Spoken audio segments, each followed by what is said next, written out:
मत सोच कि तेरा सपना क्यों पूरा नहीं होता, हिम्मत वालों का इरादा कभी अधूरा नहीं होता। जिस इंसान के कर्म अच्छे होते हैं उसके जीवन में कभी अंधेरा नहीं होता। हेलो दोस्तों, आप सभी का स्वागत है हमारे यूट्यूब चैनल स्टडी 9+ पर। मैं हूँ रोहतास सिंह। देखिए, मैं जो आपको आज कराने वाला हूँ ट्रेन से संबंधित प्रश्न आपके लिए लेकर आया हूँ, और वो सभी एग्ज़ाम की दृष्टि से बहुत महत्वपूर्ण है। तो चलिए शुरुआत करते हैं अपने प्रश्नों की। तो देखिए, प्रश्न नंबर 3 ये कहता है 30 मीटर पर सेकंड की गति से जा रही 270 मीटर लंबी रेलगाड़ी 180 मीटर लंबे पुल को पार करने में कितना समय लेगी। तो हमसे समय पूछा गया, ठीक है। तो हमारा फॉर्मूला, मैंने आपको जो वीडियो पार्ट 1 बनाई थी उसमें मैंने आपको सभी फॉर्मूले बताए थे। तो देखिए, हमारा फॉर्मूला क्या होता है, समय पूछा गया है ना, तो समय बराबर होता है दूरी बटे चाल, ठीक है। ये फॉर्मूला होता है, बस इसी फॉर्मूले का ही प्रयोग है। देखिए, दूरी हमें दे रखी है 270 मीटर लंबी रेलगाड़ी की दूरी दे रखी है, और 180 मीटर लंबे पुल। जब मतलब रेलगाड़ी की लंबाई दी हो और पुल की दी हो तो उन दोनों को हम क्या कर लेते हैं, जोड़ लेते हैं, तो हमारी कुल दूरी आ जाती है निकल कर। लिख लो 270 प्लस 180 बटा चाल कितनी दे रखी है, हमें चाल दे रखी है 30 मीटर पर सेकेंड, ठीक है। तो कितना हो जाएगा चाल, लिख लो 30 मीटर पर सेकेंड। अब इन्हें जोड़ लो 270 और 180 को, कितना हो जाएगा 450 बटा 30। 0 से 0 कैंसिल, 3 से काट लो, 3 ही का ना 3, कितना बचेगा, 1 बचा, 15 हो गया, ठीक है।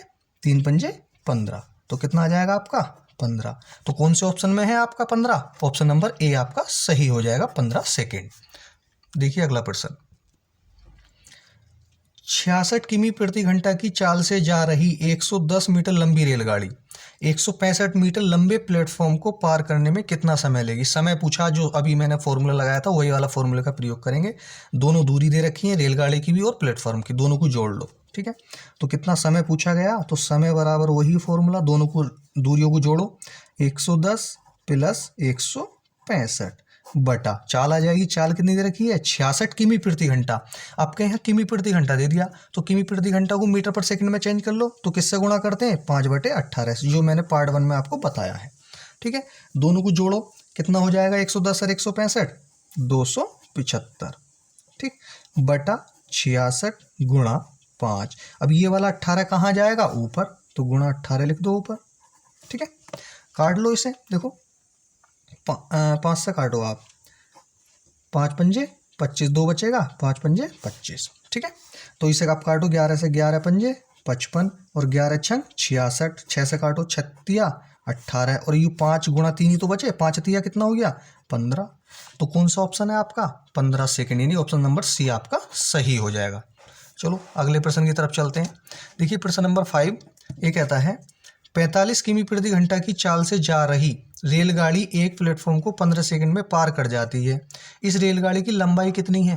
तो देखो, हमें चाल दे दी लेकिन रेलगाड़ी की लंबाई नहीं दी। रेलगाड़ी की लंबाई पूछी है उसने, लेकिन हमें प्लेटफॉर्म की लंबाई नहीं दी। जब तक या तो किसी एक की लंबाई ना देगा तब तक हमारा सवाल नहीं हो सकता। तो कह सकते हैं इसमें कि हमारे जो इनमें ऑप्शन पढ़ेंगे हम 130 मीटर, 112.5 मीटर, 140 मीटर, तो इसमें क्या है, ऑप्शन नंबर हमारा डी सही होगा, क्योंकि इसमें हमें अधूरी चीज़ें दी गई हैं, मतलब आधा आधा बताया गया इस सवाल के अंदर। तो इसलिए हम कह सकते हैं कि हमारा ऑप्शन नंबर क्या होगा, डी सही हो जाएगा। ऐसे सवाल को देखते हुए एकदम आप जो भी ऑप्शन में दिया हो उसे सही कर सकते हैं, ठीक है। आंकड़े अपर्याप्त हो सकता है, ज्ञात नहीं किया जा सकता, ठीक है, क्योंकि इसमें हमें रेलगाड़ी और प्लेटफॉर्म दोनों की लंबाई नहीं दी गई है, ठीक है। तो चलते हैं अगले प्रश्न की तरफ।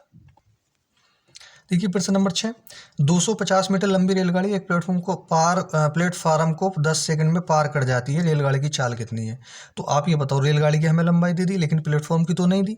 और जब तक मैंने अभी जो सवाल बताए हैं उसमें ये बताया कि प्लेटफॉर्म और रेलगाड़ी दोनों की लंबाई दी हो तो हम उसकी चाल भी ज्ञात कर सकते हैं, समय भी ज्ञात कर सकते हैं, लेकिन इसमें कुछ ऐसा नहीं दिया, ठीक है। तो प्लेटफॉर्म की लंबाई नहीं दी, तो कहने का मतलब है ऑप्शन देखेंगे इसके, कहीं 25 मीटर, बी 20 मीटर, सी 22 मीटर और डी क्या दे रखा, आंकड़े अपर्याप्त। हमने अभी बताया था अगर ऐसे सवाल में जब एक चीज़ की वैल्यू ना दी हो तो उसमें या तो ज्ञात नहीं किया जा सकता या आंकड़े अपर्याप्त हो सकते हैं। आप देखते ही इसका आंसर लगा दोगे, इसका ऑप्शन आपका डी सही हो जाएगा। तो देखिए अगला प्रश्न, प्रश्न नंबर 7 कहता है 60 किमी प्रति घंटा की चाल से जा रही रेलगाड़ी एक खंभे को 30 सेकंड में पार कर जाती है। रेलगाड़ी की लंबाई पूछी है। तो कहने का मतलब रेलगाड़ी की दूरी तो पूछी है आपसे, तो दूरी हमने मान ली x। क्या पूछा? दूरी।